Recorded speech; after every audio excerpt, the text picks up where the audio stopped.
이 사상 초유의 4월 개학 조치는 내일쯤 교육부가 발표할 것으로 보입니다. 지금 시점에서 이 초, 중, 고교가 개학을 할 경우 학생들이 모르는 사이에 바이러스를 옮기는 이른바 조용한 전파가 일어날 가능성이 크다는 우려가 곳곳에서 나오고 있습니다.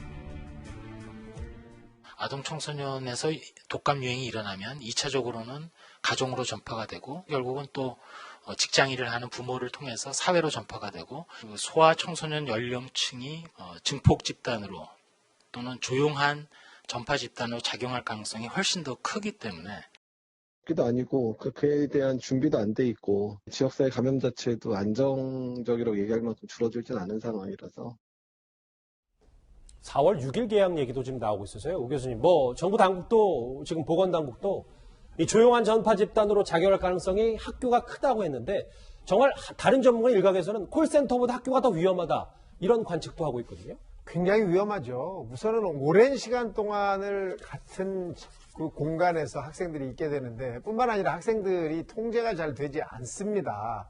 나이가 어릴수록 통제가 되지 않는데 이런 학생들이 학교에서 감염이 되기 시작하면 증상이 바로 나타나면 또 모르겠어요.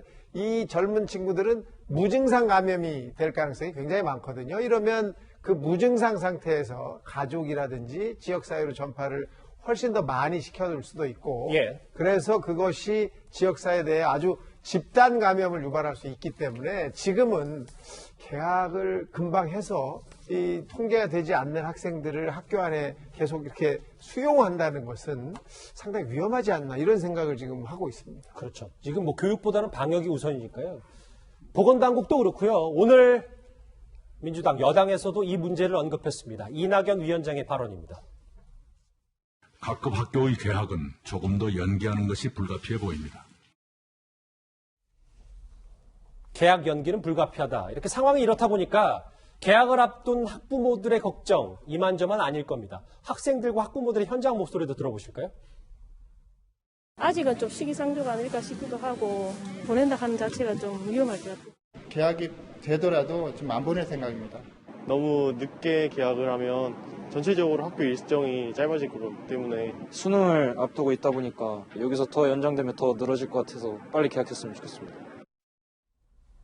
학부모들과 학생들의 목소리가 조금씩은 다른데요.